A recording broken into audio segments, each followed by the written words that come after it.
빼도 돼. 근데 왜냐하면 넣었으면 좋겠어. 이렇게 갈등 생길 때 있지 않습니까? 자, 갈등 생길 때는 딱 하나의 방법이 있어요.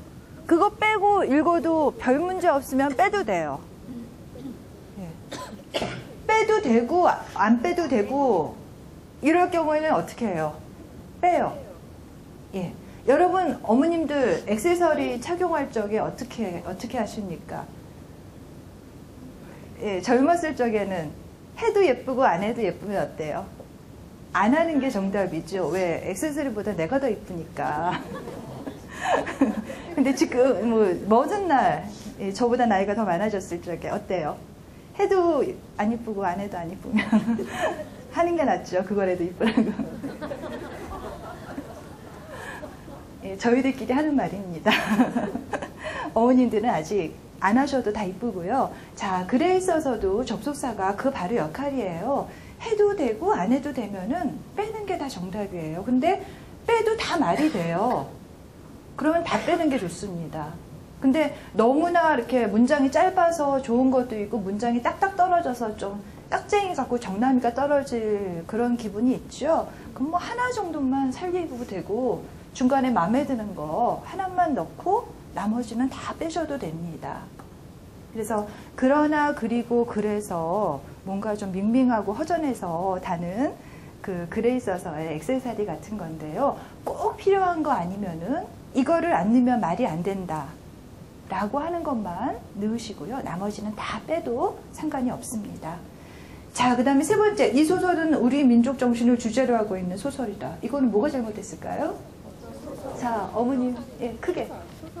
소설이다. 그래서 어떻게 쓰면 될까요? 예, 이 소설은?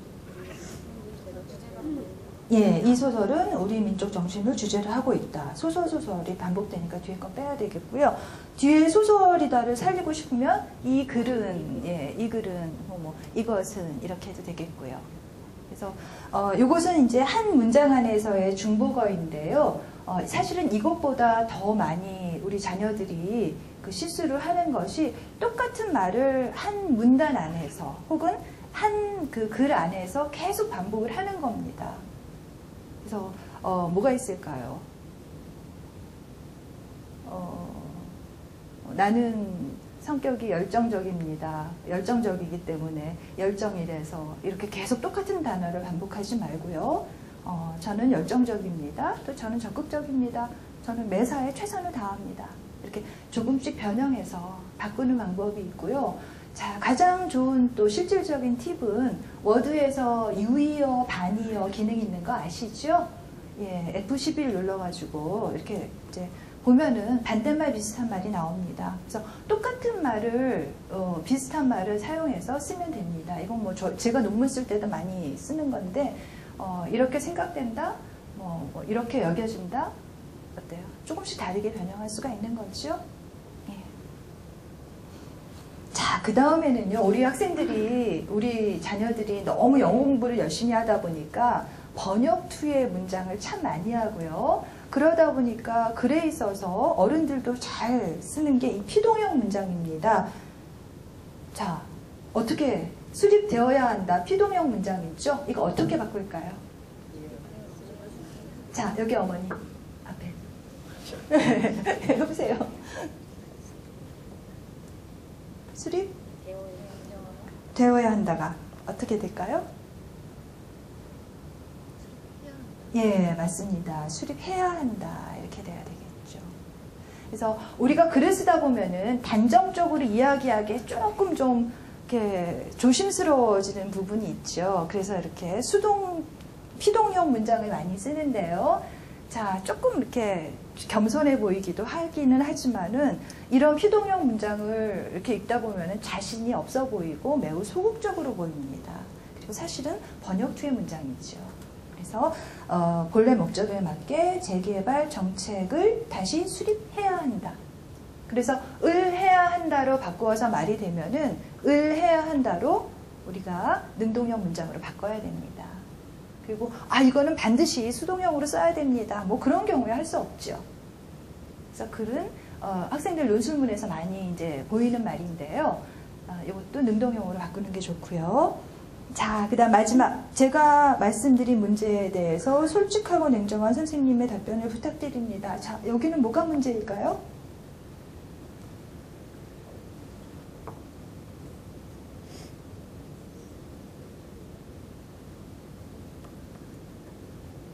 자, 저기 가장자리에 있는 어머님. 예.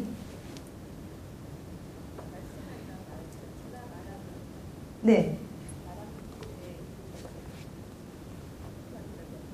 내가 말하는 문제에 대해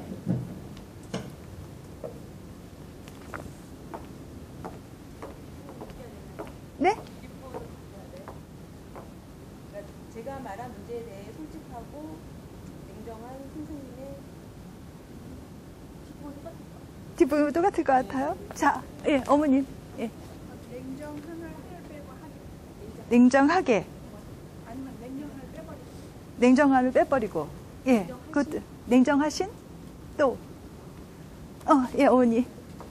선생님은 솔직하고 냉정하신 예, 맞습니다. 박수 한번 부탁드릴게요. 예.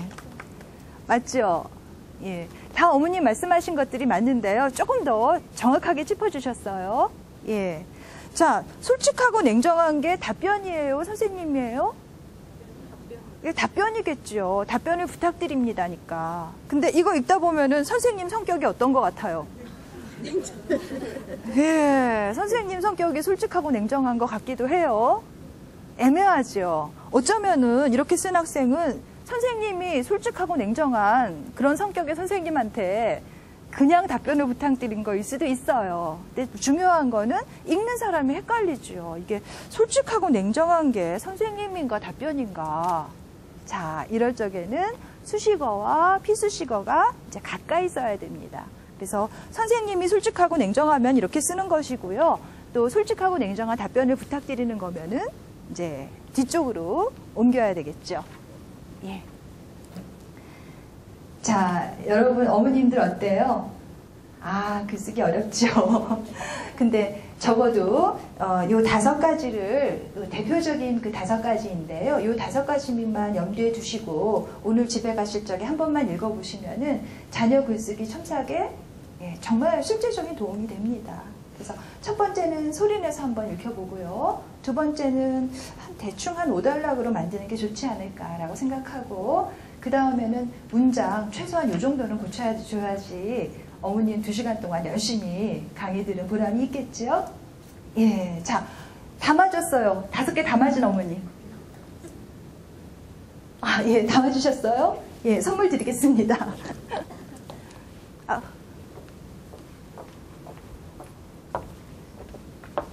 예.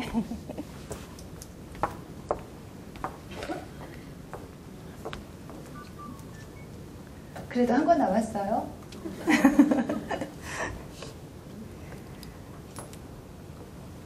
자, 그래서 기본에 충실한 논술문 쓰기. 일단 쓰는 것이 중요한 것이 아니라 쓰기 전에 머릿속에 다 정리해서 이해하고 쓴다는 거 중요하고요. 그 다음 기본에 맞게 띄어쓰기, 맞춤법, 문장, 문단 나눔이 중요하다는 말 여러분들한테 드렸습니다. 자, 그러면은 마지막으로 이야기가 있는 자기소개서 쓰기 하도록 하겠습니다. 문제가 또 하나 나왔네요. 입시용 자기소개서의 목적은 네모이다. 자, 입시용 자기소개서의 목적은 네모이다. 예. 크게요. 필요한 정보 제공이다. 예. 맞기는 맞는데요. 조금 더 포괄적으로 대학이 원하는 인재를 판단하는데 필요한 정보를 제공하는. 예, 제가 오늘 강의할 주제입니다. 그게 맞기는 합니다. 근데 한마디로 예, 크게 어머님 대학 입학이다. 맞습니다. 박수 한번 쳐주세요. 예. 예, 자랑스러운 우리 아버님 제가 킨 예. 자, 입시용 자기소개의 목적은 대학 입학이에요. 자기소개, 입시용 자기소개서는 자기를 소개하는 거 맞아요. 근데 왜 소개해요? 예, 입학하기 위해서 하는 거예요. 예, 요거 하나가 많은 것을 이야기를 해줍니다. 입학 자기소개서 왜 써요? 자기를 소개하려고. 나는 이런 사람이에요가 아니라, 예, 아까 어머님이 조금 애둘러서 전반적으로 이야기한 게 그게 맞습니다. 대학이 원하는 사람을, 그게 바로 저예요. 즉 대학 입학을 하기 위해서 쓰는 겁니다. 매우 전략적이고 목적 지향적인 글쓰기라고 볼 수가 있죠. 네, 이건 정답도 없습니다. 그래서 1, 2, 3 제가 이야기했는데요. 사실은 난이도 순서대로 이야기를 한 겁니다. 네, 첫 번째는 창의적으로 자신의 생각을 쓰면 되는 것이고, 두 번째 논술문은 기본에 충실하게 객관적으로 써야 되는 건데, 이 세 번째는 정답도 없고 기본도 뭐 당연하고요. 매우 목적 지향적으로 써야 되는 것이 바로 그 입시용 자기소개서의 목적이고요. 내가 바로 당신의 대학에서 원하는 사람입니다. 라는 마음가짐으로 쓰는 것이지요. 자, 첫 번째가 그래서 전략적인 글쓰기입니다.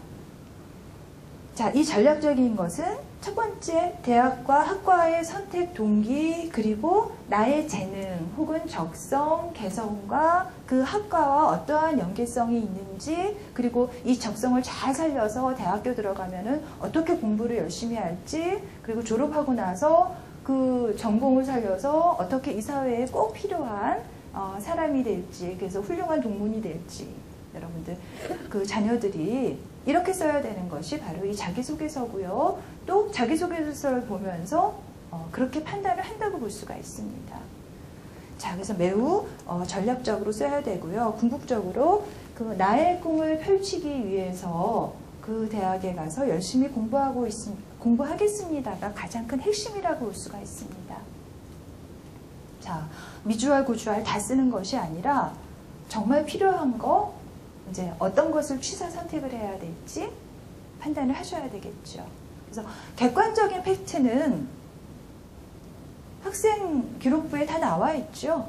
뭐 1등급, 2등급, 3등급 다 나와 있고요. 몇 시간 봉사하고 뭐 뭘 잘하고 또 무슨 책을 읽었는지 어떠한 특별활동을 했는지 다 나와 있습니다. 근데 그 중에서 내가 전략적으로 어떤 것을 선택해서 그 선택과 집중을 해서 나를 소개할지를 전략적으로 판단을 해야 되겠죠.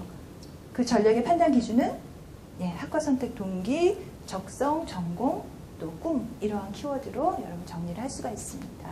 그래서 우리 자녀들이 이렇게 자기소개서를 쓴 거를 엄마가 한번 쭉 읽어보지 않습니까? 했을 적에 내가 뭐 입학사정관이라면은, 혹은 뭐 내가 담당 교수라면은, 내가 입시를 담당하고 있다면은 이것이 굉장히 전략적이고 이 학생을 뽑을 수 있을까? 뽑고 싶을까? 라는 관점에서 어머님들이 피드백을 해주시면 되겠죠. 조금 더 이제 구체적으로 쓰겠습니다.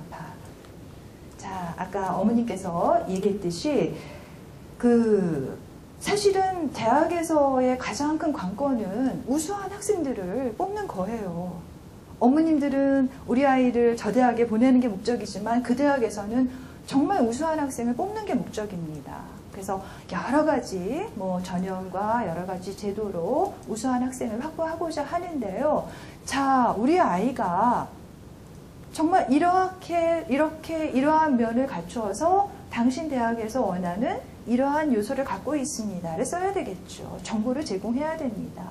객관적인 정보는 어디 다 나와 있어요. 학생부에 다 나와 있죠. 근데 학생부에 나와 있지 않은 우리 아이의 개성, 혹은 학생부에 나와 있는데 조금 더 강조하고 싶은 거, 그냥 한 줄 띡 나오지 않습니까? 한 다섯 개, 10글자로 나와 있는, 사실은 그게요, 그 한 줄을 하기 위해서 정말 제가 이걸 이렇게 했습니다를 설명해 줘야 되겠죠. 그리고 또 이런 것도 있어요. 학생 성적부에 뭐 했는데 좀 이상하다. 얘가 이렇게 우수한 학생이 이거는 왜 이렇게 쓸까 하는 부분이 있죠. 뭐 있을 수 있죠. 이럴 경우에 거기에 대한 어떤 해명의 기회가 될 수도 있는 거죠. 필요하다면. 그래서 원래 저는 이러이러한데 이 부분에 대해서는 이러이러했고요. 그래서 말 안 하면 모르지 않습니까? 말해서 한 번에 이야기할 기회를 여러분들이 갖는다고 생각하면 됩니다. 그래서 두 번째 정보 제공의 글쓰기는 하나의 그 팩트는 나와 있습니다. 거기에 따라서 좀 더 강조를 하거나 설명을 하거나 해명을 하거나 혹은 또 설득을 하는 그 과정의 글쓰기라고 볼 수가 있습니다. 그래서 이 녀석 한번 불러서 한번 그 면접을 했으면 좋겠다라는 마음이 들 정도의 어떤 우수한 학생임을 또 가지고 있는 적성을 잘 발휘할 수 있음을 보여줘야 되겠죠. 예, 근데 이거를 어떻게 써야 될까요? 이미 사실은 나와 있죠. 그리고 많은 그 어머님들은 우리 아이들 거 하나만 보지만은 입학 담당자들은 굉장히 여러 개를 한꺼번에 보고 있습니다. 이랬을 적에 개성적으로 상대방을 효과적으로 설득을 해야 되겠죠. 이랬을 때 중요한 것이 정보의 나열이 아니라 정보를 꿰어서 하나의 이야기로 만드는 스토리텔링 기법이 매우 중요하다고 볼 수가 있습니다. 즉, 구체적인 글쓰기로서 스토리텔링 글쓰기 지금부터 이야기하도록 하겠습니다. 자, 스토리텔링이라는 얘기는 많이 들어보셨죠? 네. 스토리텔링이 각광을 받게 된 것은 역설적으로 우리가 정보의 바다에 파묻히면서부터입니다. 예전에는 하나의 정보가 굉장히 중요했어요. 나만 알았어요. 그리고 이거를 내가 제공을 한다는 거, 알려준다는 것 자체가 매우 중요한 거였습니다. 그런데 요즘은 어때요? 내가 아는 거. 남들도 다 알아요. 그쵸? 뭐 한 번이면. 클릭 한 방이면.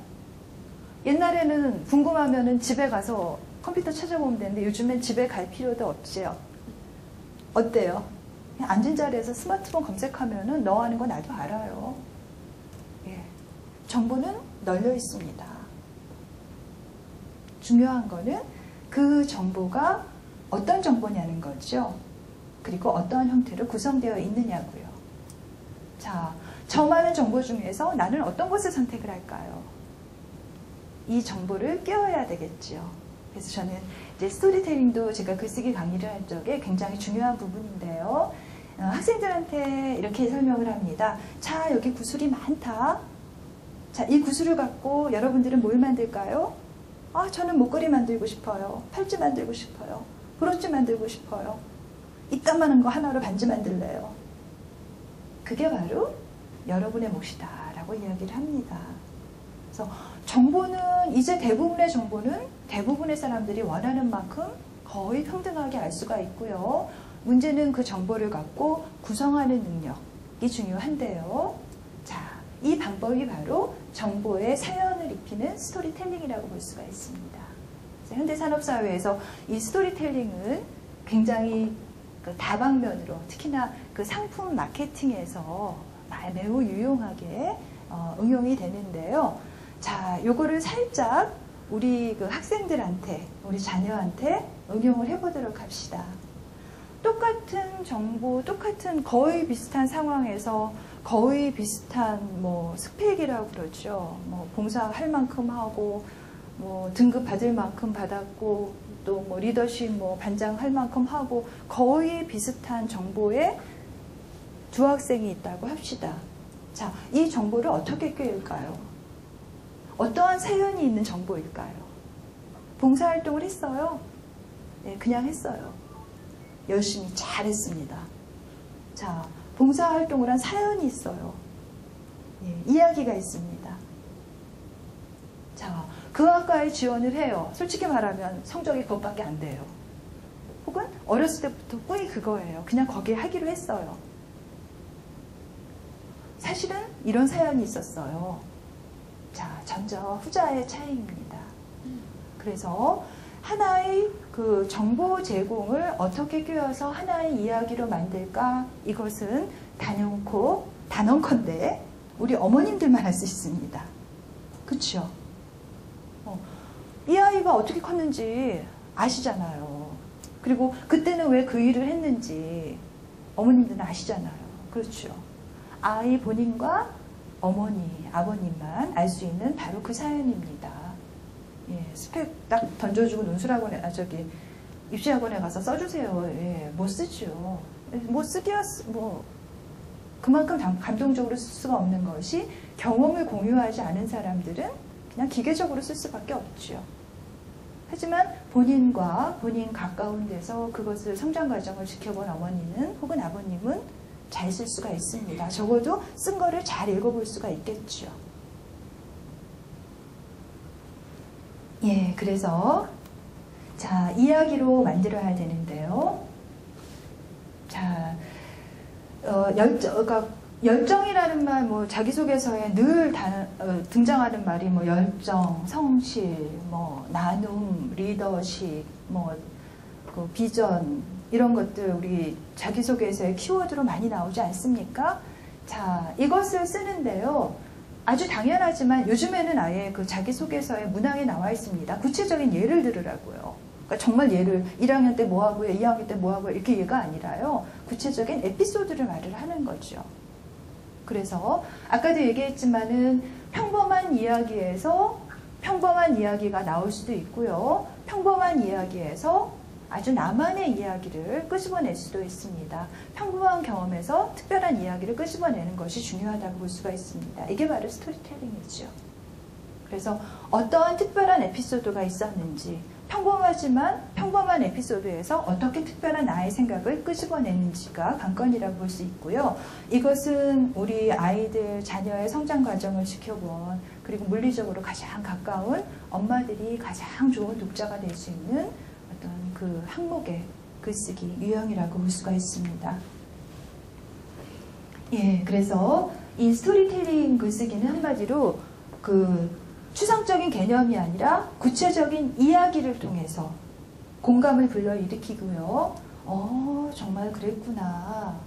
그리고서 정말 이런 학생이라면은 4년 동안 우리가 정말 정성껏 잘 가르쳐서 사회에 내보내야 되겠구나 라고 욕심이 날 만큼 입학 담당자들을 설득을 하는 글쓰기, 바로 이게 그 스토리텔링 글쓰기라고 볼 수가 있습니다.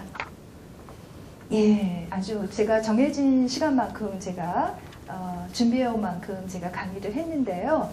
어때요? 어머님들 유익하셨어요?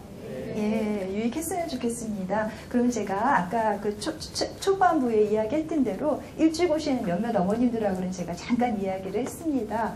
혹시 뭐 그 자녀 글쓰기나 혹은 글쓰기 관련 입학 혹은 뭐 과제 혹은 뭐 전체적인 어떤 그 부분에 대해서 궁금하고 혹은 뭐 고민하고 싶은 거 있으면은 질문하시면은 예, 같이 고민하는 시간 갖도록 하겠습니다.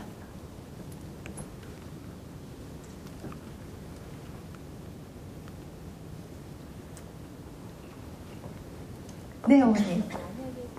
자, 간단하게 어디서 온 누구 어머니 그런가요? 자, 몇 학년 누구 아이를 둔 어머니입니다. 간단하게 소개해 주시고요. 잠깐만 이동식 마이크 가져오도록 할게요.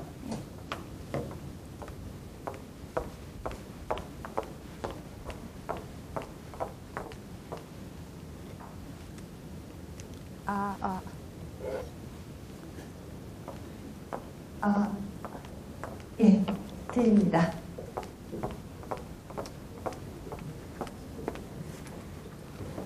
아이고, 팔이 길어서요. 네, 말씀하세요. 제2의 대치동이라고 하는 노원구에서 온 엄마이고요. 네, 그 유명한 노원구에서. 예. 그리고 고등학교 1학년과 고등학교 3학년을 둔 엄마예요. 세상에. 네. 네, 그 논술 같은 경우는요. 네. 언제부터 공부를 시작하는 게 좋고, 네. 또 이렇게 이제 글쓰기를 저희는 배워서 네. 아이들한테 얘기해주면 굉장히 유익한 이야기들이 참 많았어요. 네. 그런데 이제 고등학생이 이제 만약에 논술 전형으로 네. 생각을 하고 있는 학생이라면 네. 공부를 좀 해야 되는데 네. 그런 것 같은 경우는 언제부터 시작을 하는 게 좋을지. 요즘은 초등학교 뭐 유치원 때부터 하는 엄마들이 많은데 네. 제가 요즘 아이들은 굉장히 시간이 없잖아요. 네. 어렸을 때부터. 네. 근데 제가 알기로는 꾸준히 하는 엄마들도 있어요. 네. 어렸을 때도 책을 읽고 네. 이런 하는 엄마들이 있는데 논술 같은 경우는 굳이 그렇게 어렸을 때부터 물론 책을 많이 읽는 건 좋은데 네. 논술은 어떤 형식이 있다. 네. 그렇기 때문에 어떤 시기에 미뤄주면 더 효율적으로 한다는 얘기를 들었어요. 네. 그래서 굳이 아이한테 피곤하게 이렇게 저는 하지는 않았는데 네. 만약에 고등학교 2학년이라면 그런 부분을 생각한다면 언제부터 공부가 하는지 좋은지 네. 궁금해요. 네. 예, 근데 사실 뭐 어머님께서 사실 정답을 지금 가지고 계시고요. 그렇죠? 예, 정답이 없죠. 어떻게 그 아이 학생들이 다 그 개성도 다르고 재능도 다르고 상황도 다르기 때문에 딱 언제부터라고 그 못 받기는 어려우나 그 논술에서 대학에서 원하는 거는 이 글을 정리하고 그러니까 기본적인 것은 우수한 학생을 뽑는 것이고요. 글을 정리해서 이해해서 자신의 생각을 전달하는 능력, 글로서 전달하는 능력을 보는 것이고 바로 핵심이 이거거든요. 이랬을 적에 사실은 뭐 논술 전형을 위해서 초등학교 때부터 논술 학원을 보낸다. 이거는 저는 아닌 것 같아요. 예. 그러니까 초등학교 때부터 논술을 준비한다. 이건 절대로 아닌 것 같고요. 혹시 또 그렇게 지금 하시는 분들 있으면은, 근데 제 개인적인 생각은, 그거는 아닌 것 같고요. 만약에 염두는 둘 수 있겠죠. 책을 많이 읽고 자신의 생각을 뭐 글로 표현한다거나 엄마랑 끊임없이 이야기를 하고 또 그 텍스트를 같이 읽으면서 이야기를 하고 이제 중학교 때도 연장을 해서 그렇게 이야기를 하고 예, 이거는 가능할 것 같고요. 어렸을 때부터 시작한다는 것이. 그 다음에 논술 전형을 준비하는 것은 아마 어머님들이 중학교 때부터 우리 아이는 논술 전형을 준비를 해야지라는 마음을 아마 하실 거예요. 제 동생들이나 이렇게 이제 준비하는 엄마들하고 이야기를 해봤습니다만은 우리 아이는 절대 논술은 아니야 라는 것이 중학교 2, 3학년 때면 대충 감이 잡히고 고1 정도면은 이제 아웃라인이 다 나온다고 이렇게 저는 이야기를 들었는데요. 만약에 우리 아이를 논술로 대학을 보내고 싶다라고 생각하시면은 꾸준하게 염두에 두시고 책을 읽고 요약하고 생각하고 글을 쓰는 훈련을 그냥 집에서 제가 어머님들한테 이야기했듯이 엄마랑 같이 염두에 두고 있으면 될 것 같고요. 그러니까 막연하게 책을 읽히는 것보다는 조금 더 동기를 부여해 주는 게 아이들한테 조금 더 효과적으로 접근을 할 수가 있겠죠. 예, 그리고 구체적으로 이제 논술을 준비를 하는 것은 논술의 많은 부분이 어떤 훈련인 것 같습니다. 그리고 그것을 빨리 습득을 하는 학생들한테는 짧은 기간 동안에 어차피 지금까지 초등학교 때부터 논술을 염두에 두고 생각하고 책을 읽고 요약하고 엄마하고 토론하고 또 글도 쓰고 문장도 잘 썼기 때문에 어떻게 짧은 시간 내에 정해진 분량으로 나의 생각을 표현하느냐 그 부분의 훈련이 짧은데도 가능한 학생들이 있는가 하면은 조금 더 여유를 두고 오랜 기간 훈련을 필요한 학생들도 있겠죠. 이것은 바로 엄마들이 직접 판단하고 또 학생들 스스로 나는 이 정도면 될 거야 라고 판단할 수 있을 것 같습니다. 중요한 것은 논술 전형으로 대학교를 들어가든 안 들어가든 떠나서 일단 대학에 들어가면은 많은 부분은 글쓰기로 이제 자신의 그 학업 성취 능력을 평가받고요. 그리고 자신의 생각을 표현하고 전달하는 것 중에 가장 중요한 것이 말하기와 글쓰기인데 특히나 글쓰기는 어려서부터 엄마의 칭찬과 격려와 공감을 통해서 아이들이 업그레이드 될 수 있다는 것을 어머님들이 생각해 두시면은 사실 논술 전형은 그 커다란 그 부분 중에 한 부분이라고 생각이 됩니다. 그래서 지금 마음도 1학년, 3학년이니까 급하시겠지만 조금 한 발짝 물러서서 판단을 해보시면 아마 학생 본인이 가장 잘 알고 있지 않을까요? 네. 자, 또 질문.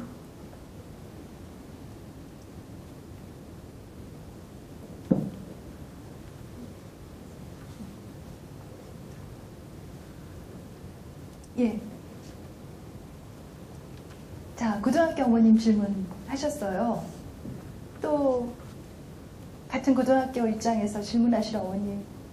아까 저한테 좀 질문하신 어머니 있으셨는데 같이 공감하면서 한번 고민해 볼까요? 어머니. 안 하실래요? 예, 좋습니다.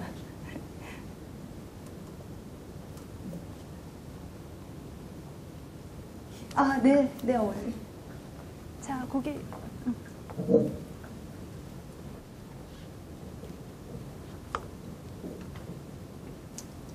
네, 저는 그 초등학교 5학년 네. 아들을 뒀는데요. 네, 좋을 때다라는 표정으로 지금 이렇게 쳐다보고 계세요.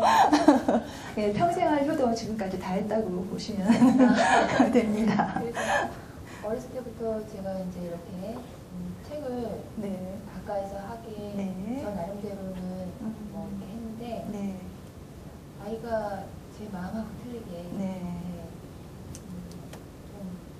글 쓰는 거조차도 이제 일기 정도는 쓰는데요. 네.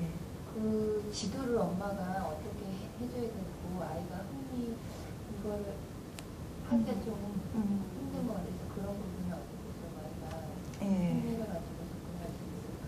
예. 네. 고민이죠. 네. 예. 아들이 엄마보다 키가 커요? 아니 아직 안 아직 안 커요? 그럼 네. 아직 희망이 있네요. 예. 아들이 엄마보다 키 크기 시작하면은 야단치기도 우러러보면서 야단쳐야 되거든요. 저는 앉아 그래가지고 이제 야단쳤습니다. 글쓰기 아들 같은 경우는 딸은 그래도 조금 엄마하고 종알종알 얘기를 많이 하고 또 뭐 자기가 쓴 글에 대해서 엄마 좀 읽어봐 이런 것도 하는데 아들 같은 경우는 절대 안 할 거예요. 앞으로 안 한다고 보면 됩니다. 근데 자기가 아주 절박해지면 좀 도움을 원하기는 하더라고요. 근데 아들 같은 경우는 글쎄요, 아빠의 역할이 좀 필요할 것 같고요. 예. 그리고 엄마가 책을 읽는 모습을 자꾸만 보여주는 가장 힘들고 어렵죠, 사실은. 근데 그 부분이 가장 쓰고 읽는 모습을 이제 더 이상 엄마가 하라고 그러는 걸 잘 안 듣거든요. 네. 예, 안 듣죠. 예. 키 넘어가면 더 안 듣습니다. 예.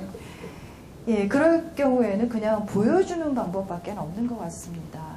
그래서 뭔가를 읽고서요, 뭔가를 계속 읽고, 뭔가를 계속 쓰고, 그러면은 엄마 아들이니까 조금 보고 따라는 하겠죠. 그게 의외로 좀 큰 것 같아요. 그래서 예, 엄마 저렇게 참 엄마 별로 말을 안 듣는 것 같은데요. 말은 안 들어요. 근데 행동을 보는 거는 행동은 무의식적으로 좀 따라하는 것 같아요. 예. 어머님이 그냥 읽고 쓰면은 아들이 보면서 조금 느끼지 않을까라는 생각이 들고요. 저는 이제 네. 저학년까지는 책을 이렇게 자주 읽어줬는데 네. 고학년 되면서는 이제 읽겠지 하고 네. 제가 안 읽어줬거든요. 네. 근데 역시나 안 읽더라고요. 예, 안 읽죠. 예. 예. 읽어달라고 본인이 또 이제 예. 얘기를 하더라고요. 아, 읽어달라고 그러면 요거 하면은 당연히 해주죠. 그러니까 조금 돌을 닦으면서 아이가 원할 때까지 조금 체근하면서 기다려주는 게 필요한 것 같습니다. 특히나 남자 어린이 아이를 키우는 경우면은요, 딸아이들은 굉장히 영리하고 똑똑해서 얘기 안 해도 알죠. 표정만 봐도 엄마 표정 보면서 싹 알잖아요. 근데 아들은 말을 해줘도 모르죠. 예, 그 차이입니다. 딸은 안 해도 아는데요. 말을 해줘도 모르고요. 근데 예, 그거 참고 믿고 기다리다가는 목욕탕 못 간다고 그러더라고요. 때밀면 살이 나올까봐. 예, 그냥 돌을 닦으면서 기다리시고요. 예, 예, 정말 돌 닦으면서 기다렸다가 어느 순간 자기가 필요하다고 엄마한테 혹은 아빠한테 요구를 하면은 그때 적극적으로 모아뒀다가 역량을 키워서 그때 집중적으로 도와주면 되지 않을까 경험담입니다. 예, 그래서 어머님이 계속 책을 읽고 그거를 그때를 위해서 준비를 해두시면은 언젠가 아들이 원하는 때가 있을 거예요. 그때 정말 도와주시면 될 것 같습니다. 오늘도 어머님 역량 축척에 좀 도움이 됐을 거라고 생각을 해요. 네. 자, 초등학교 어머님 질문이셨습니다. 자, 또 제가 인생 상담하는 것 같아요. 글쓰기 상담하다가.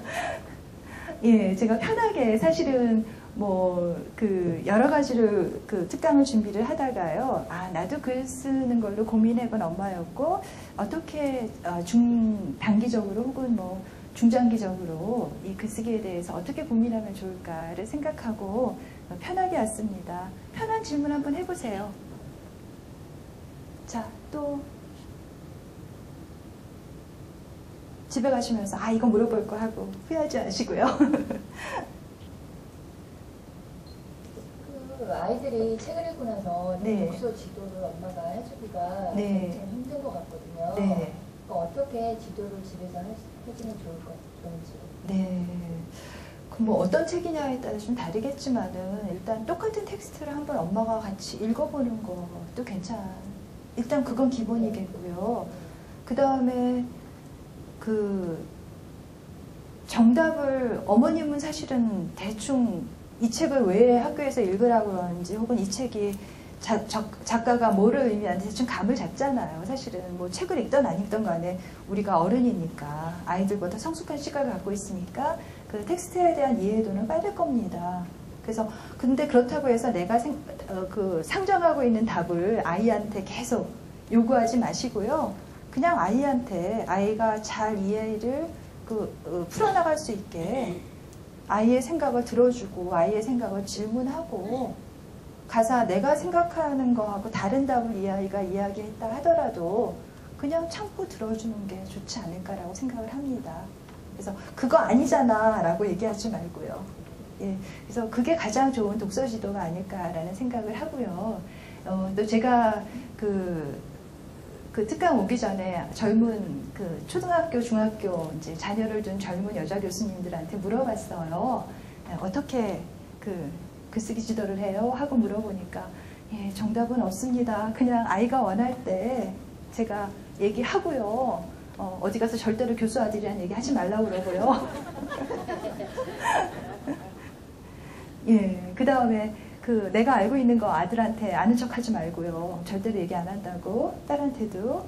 그리고 요즘에는 아이들도 인터넷만 찾아보면은 그 텍스트가 뭘 원하는지 금방 나옵니다. 사실 그러기 때문에 그 정답에 맞춰서 나의 독후감상문 혹은 뭐 그런 글쓰기를 해야 되기 때문에 그게 스트레스거든요. 외울 거 많은데 그것까지 외워야 되니까. 그러지 말고 그냥 편하게 소박하게 사소하게 아이들이 느끼는 거 그냥 들어주고 엄마 생각은 어떤데 물어보면 이제 그때 얘기해주면 되고 그냥 들어주는 게 가장 좋은 독서 지도법이 아닌가라고 생각을 합니다. 네, 좀 도움이 되셨나요? 네. 네. 또 질문 궁금하신 거 있습니까? 예, 저보다 다 고수이신 어머님들 같네요. 예. 자, 옆에 계신 아버님은 혹시 뭐 궁금하신 거? 뒤통수가 지금 따끔따끔 하시죠? 어머님들이 얼마나 궁금해서, 예, 아이는지. 예.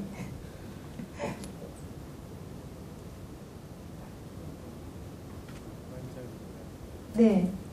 옆에 마이크 좀.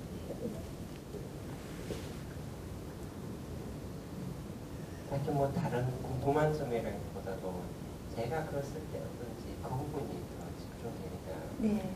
아이들한테 보여주기 위해서 일단 부모가 먼저 써야 되니까 네. 내가 글 쓸 때 아이들이 내가 쓴 글을 보면 아이들이 어떤 식으로 생각할까 그 부분이 더 힘든 것 같더라고요. 아, 맞습니다. 네. 아버님은 글을 써서 아이들한테, 자녀분들한테 이렇게 가끔 가다가 네. 보여주기는 하거든요. 네. 그러면은 이거 뭐야? 이게 불편한 독자가 자녀였네요. 아까 제가 얘기했죠. 그 경험의 공유가 중요하다. 그래서 그 부분에 대해서는 그러니까 제가 가지고 있던 경험을 아이들한테 알려주려 해도 아이들이 아직 그 부분에 대해서 이 부분이 어떤 거다 그런 데에 대한 인지력이 안 되니까 경험 공유가 안 되고 네. 그러니까 글 써서 보여주려고 해도 그 보여주는 것 자체가 조금 어렵기도 하고 아이들이 내가 이런 취지에서 글을 썼는데 아이들은 그 부분에 대해서 받아들이는 게 10%도 채 안 되는 것 같고 도리어 아이들만의 사고에 잡혀서 다른 방향으로 내가 의도하지 않은 방향으로 인식하는 그런 것도 있고 그래서 좀 어렵기도 합니다. 네. 자녀한테 글 쓰는 거를 보여준다는 것 자체가 저는 가장 큰 글쓰기 교육이라고 저는 생각을 하고요. 그 어떤 내용의 글을 보여줬다는 것보다 더 중요한 게 글을 보여줬다라는 그 형식이 저는 참 중요한 것 같아요. 그래서 우리 아버지가 글을 쓰고 끊임없이 글을 썼다는 거는 굉장히 좋은 기억으로 아마 나올 것 같고요. 아이들은 뭐 부모를 무의식적으로 따라한다고 합니다. 안 따라야지 그래도 안 따라하면서 따라한다고 그래요. 예, 닮는다 그러지 않습니까? 예. 그리고 또 하나는 그 어렸을 때는 좋은 글을 읽어도 그 좋은 글의 한 10분의 1도 이해를 못하는 것 같습니다. 그래서 어머님도 왜 중고등학교 때 읽었던 그런 걸 지금 혹시 다시 읽으면 이런 뜻이었어 라는 그런 느낌 하시죠? 예, 저는 참 많이 그렇습니다. 심지어는 대학교 때 봤던 그 텍스트도 지금 보면 어머 이런 뜻이었어 라는 예, 이런 생각이 드는데요. 그 아버님의 글을 자녀들이 지금 읽고 한 10% 정도만 이해해도 저는 다행이라고 생각하고 그거를 뭐 중학교 또 고등학교 또 대학교 가서 또 성인이 돼서 다시 읽었을 적에 그때 아 우리 아버지가 이런 글을 썼구나를 아마 그때는 이해하지 않을까. 그리고 아버님 나이가 됐을 적에는 정말 100% 이해를 하지 않을까라는 생각을 합니다. 그 얼마 전에 제가 그 조간 신문에서 아버지의 편지를 끊임없이 되풀이해서 읽는 그런 CEO의 얘기를 제가 봤어요. 아버지가 끊임없이 이제 그 유학 갔을 때 뭐 이때 편지를 썼다고 합니다. 근데 그때는 그게 좋은 말인지 몰랐는데 정말 CEO가 돼서 아버지의 나이가 됐을 때 그걸 다시 읽어보니까 정말 주옥 같고 깨알 같더라고. 아마 그 자녀분들도 그러지 않을까라는 생각이 드네요. 예. 아버님, 자녀분들이 어떻게? 이제 저 3학년 초등학교 3학년이요. 네, 예, 아직 갈 길이 멉니다. 예, 아마 잘 아버님 닮아서 글을 잘 쓰고 정성껏 앞으로 잘 쓸 거라고 생각을 합니다. 감사합니다. 예. 자, 예. 예, 그냥 하겠습니다. 아니, 마이크 저쪽에 어머님들이. 예, 오늘은 아버님의 전성시대입니다. 예. 오늘은 뭐 글쓰기가 주제지만 다른 내용인데 네. 그 오늘 교수님이 국문과 교수님이시니까 예, 국문학을 전공을 했습니다. 국문학을 교양학부 예. 교수입니다. 그러면 포괄적으로 네네. 그 국어를 잘하기 위한 팁이요. 네. 전체적인 팁. 글쎄요, 국어를 잘하는 그건 게- 너무 포괄적인 내용이지만 네. 저는 아들만 둘은 초등학생 6학년 5학년인데요. 예. 예, 앞으로 어떻게 그 아이들이 전체적으로 국어는 고등학교 3학년까지 제일 어려운 과목 아니에요? 그렇죠. 예. 네. 제일 중요한 과목이고. 중요합니다. 예. 예. 하루아침에 뭐 구체적으로 하루아침에 점수 안 올라가는 게 언어 영역이죠. 예. 근데 생각보다 뭐 영어학원은 유치원 때부터 막 보내는데 의외로 국어에 대한 그 필요성을 뒤늦게 알고 막 아이 잡다가 이제 아유 뭐 네가 내 아들이니까 못하지 이제 이렇게 되는 그런 경우가 참 많다고. 그러니까 근데 정말 아버님 예 맞습니다. 굉장히 어렸을 때부터 국어에 대한 중요성 인식하는 게 좋고요. 국어를 잘하는 방법은 조금 특이한 것 같아요. 책 많이 읽는 학생들이 국어 잘해요. 정말 어쩔 수가 없습니다. 그래서 예전에는 국어라는 것이 이제 국문학에서 문학적인 텍스트에 참 많이 집중이 됐었는데 요즘에는 국어라는 것이 그냥 언어 능력에서 그러니까 문학 이외의 비문학적인 그런 글들까지 포함해서 언어 영역에 들어가지 않습니까? 이랬을 적에 그냥 닥치는 대로 많이 읽는 학생들이 굉장히 좋습니다. 예, 그거는 뭐 어쩔 수가 없고요. 그리고 어떻게 글을 잘 쓰느냐까지 얘기가 되면은 많이 읽는 학생들의 많은 부분이 글을 잘 써요. 근데 책 안 읽어도 글 잘 쓰는 학생들이 몇 가는 있어요. 정말 타고난 학생들인데요. 그런 학생들 몇 명 빼놓고 대부분의 학생들이 많이 읽다 보면은 결과적으로 자신의 언어가 그러니까 단어 수준이 이제 많이 나아지고요. 개념이 머릿속에 많이 들어오니까 쓸 말도 많고요. 당연하죠. 예, 그리고 이제 국어의 4가지 영역이 말하기, 읽기, 듣기, 쓰기 이렇게 4가지 영역 아닙니까? 그러니까 듣는 거를 금방금방, 그러니까 말기 금방금방 알아듣고 빨리 이해하는 학생들도 역시 책을 잡다하게 많이 읽은 학생들. 그러니까 학교에서 필독 권장도서 그거 읽기 싫어하죠. 그것만 읽으라고 하지 마시고요. 읽고 싶은 거 다 읽으라고 그러세요. 모든 걸 다 읽으라고요. 어차피 세상의 모든 정보는 잡다합니다. 그 중에서 읽고 아 별거 아니었어. 이건 읽어보니까 재미는 없는데 나한테 도움이 됐어 라는 시행착오를 소소하게 겪는 것도 아이들의 능력인 것 같고요. 그래서 뭐 시시한 텍스트는 시시한 텍스트대로 별거 아니기 때문에 의미가 있고 또 의미 있는 텍스트는 또 그것대로 의미가 있지 않습니까? 그래서 다양하게 많이 읽고 거기에 대해서 이제 이해하고 쓰고 그리고 또 하나가 말하기 능력인데요. 글은 잘 쓰면서 말 못하는 사람들도 참 많습니다. 이제 대부분 교수님, 저 같은 교수들도 열심히 글을 쓰지만은 말하는 데는 굉장히 긴장을 하는데요. 저 지금 긴장하고 있습니다. 그런데 아주 말을 잘하지는 못해도 그냥 앵간히 말을 하는 것이 이미 글로 다 생각을 정리했기 때문에 자신이 글로 정리하는 거를 이제 그 스피치로 풀어내는 거는 이제 조금 단순하죠. 예, 그래서 국어의 4가지 영역은 결국은 많이 읽고 또 그거에 따라서 생각하고 또 글도 써보고 또 아빠랑 대화 참 많이 할 것 같아요. 그래서 이래저래 툭툭 이제 던져주면 거기에 대해서 이야기할 수 있게 예, 그렇게 이제 그 장을 펼쳐주는 것이 참 좋을 것 같습니다. 그리고 아까도 이야기했지만 아들들하고 이제 아버지니까 경험의 공유를 많이 하면은 아이들이 하는 말, 하는 글을 훨씬 더 장기적으로 오랫동안 깊이 공감하지 않을까라는 생각이 듭니다. 예, 드셨습니까? 네. 네. 아 정말 우리 신랑은 우리 아들 초등학교 때 뭐 했는지 참 예.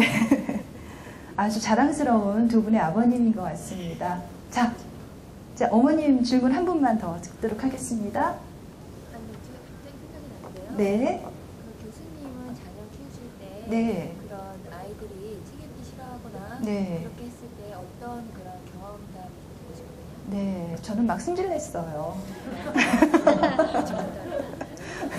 아까 제가 그 제 승질 3종 세트, 이거 뭔 말이야? 이거 있죠? 예, 그거 제 이야기라고 아까 얘기했는데요. 근데 지금 키우면 잘할 것 같아요.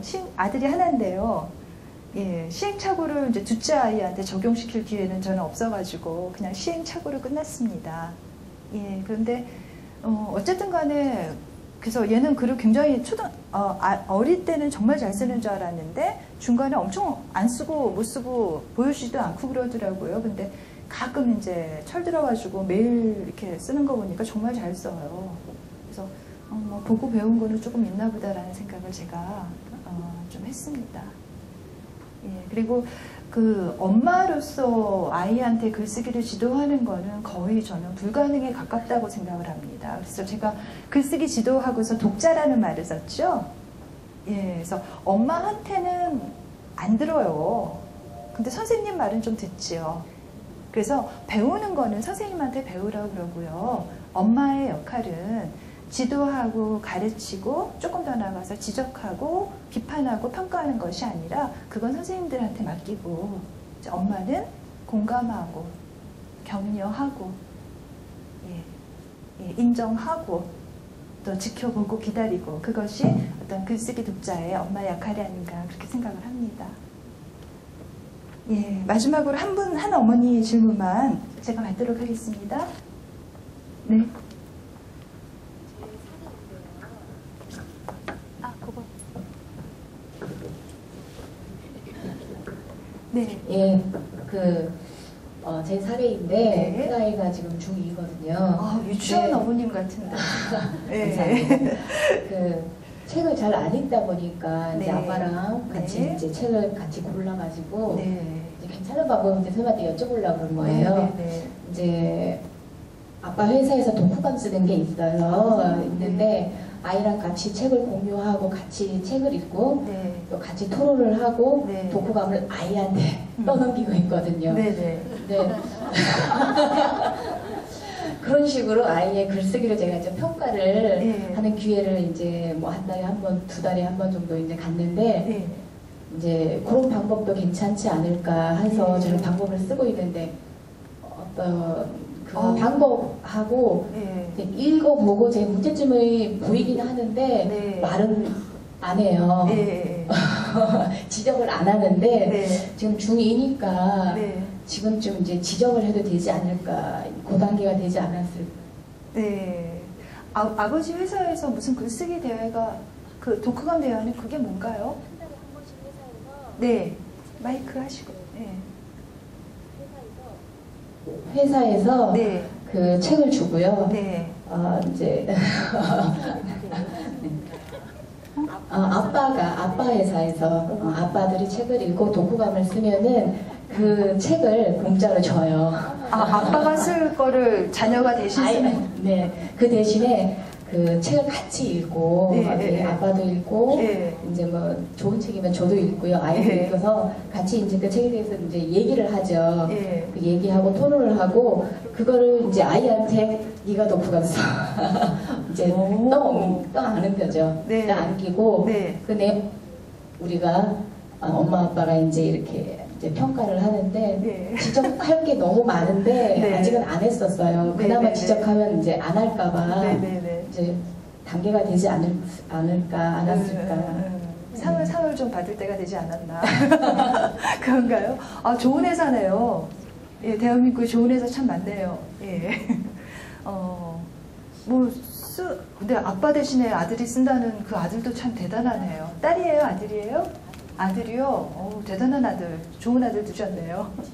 한창 사춘기라 네. 지적을 해도 좀 부자를 못하는가 싶어서 걱정스러운데 되지 않았을까. 난 엄마 입장에서 욕심이 있으니까. 네.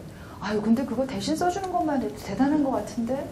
여기 아들 가지신 어머님들 지금 아무도 다들 부럽게 쳐다보잖아요. 예.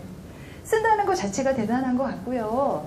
그리고 일단은 뭐 어쨌거나 그렇게 쓰는 훈련을 하는 것도 괜찮은데 아버지 이름으로 나간다는 게 저는 조금 걸리네요. 근데 이런 사례는 제가 들어보질 않아가지고 잘 상상이 안 가는데. 강의를 듣고 나니까 네. 지적할 게 너무 많은 거예요. 예. 조금 지적을 한번 해볼까 하는데 지적하지 마세요. 뭐 점수에도 안 들어가는데요. 예. 아버님 국가에 들어가나요? 예. 예, 쓰는 것만 해도 저는 기특하고 대단한 것 같고요. 글쎄 그게 뭐 좋다 나쁘다의 평가를 떠나서 가족만의 어떤 그 소중한 기억이 되지 않을까. 나 중학교 때 아빠 대신 독후감 썼다 뭐 이렇게 하나의 그 이야기거리가 되지 않을까. 그래서 그런 점에서는 저는 의미가 있을 것 같고요. 또 그러면서 사실 뭐 아이 그 중학생만 돼도 얘기할 거 맹숭맹숭한데 대화의 품격을 그 회사의 권장도서로 이렇게 올리는 것만으로도 참 의미가 있는 것 같습니다. 뭐 지적하기보다는 그냥 그 분위기 그대로 유지해서 오래가지 않습니다. 써주는 거 제가 볼 때. 근데 예, 현재를 좀 즐기시면서 기특하게 칭찬하는 것도 좋을 것 같고요. 예, 아버님한테 직접 쓰시라고 그러세요. 네. 아이가 글을 안 쓰니까. 예. 예. 그리고 사실 엄마 마음에는 이왕 쓴 거 상 좀 받았으면 좋겠다라는 생각도 들을 텐데요. 근데 CEO 입장에서 봤을 적에는 또 CEO 입장에서 원하는 그러니까 그 사춘기 자녀들이 생각하는 그 각도가 아니라 아마 회사에 원하는 어떤 그 정답적인 뭔가가 있을 것 같아요. 당연히 이제 사춘기 아이가 쓰는 거는 그 정답에 부합하지는 않을 것 같고요. 그리고 잘 쓰고 못 쓰고의 그거는 거기서는 가늠이 안 될 것 같습니다. 그래서 그냥 글을 쓰고 가족끼리 그 책을 갖고 이야기를 한다는 것 자체에 의미를 두면 더 좋지 않을까라는 생각이 드네요. 예, 좋은 아드님 두셨어요. 부러워요. 예, 더 이야기하고 싶지만 그 정해진 시간이 벌써 지났네요. 어때요? 어머님들 최고의 독자가 되실 수 있을 것 같습니까? 예, 그래서 2시간 동안 앞부분에 우리 성신여대 자랑도 들으시고 또 1시간 반 동안도 제 강의도 들으시고 또 유익한 시간이었어요. 네, 주변에 많은 이야기를 통해서 성신여대 가니까 캠퍼스 날씨도 너무 좋고 학생들도 너무 이쁘고 또 교수님도 좋았죠? 예, 그 맛있는 커피도 주고 예, 한다고 산책 겸 오셔가지고 나머지 4번의 특강 잘 들으시기 바랍니다. 오늘 여러분들과 함께 행복한 시간이었습니다. 감사합니다.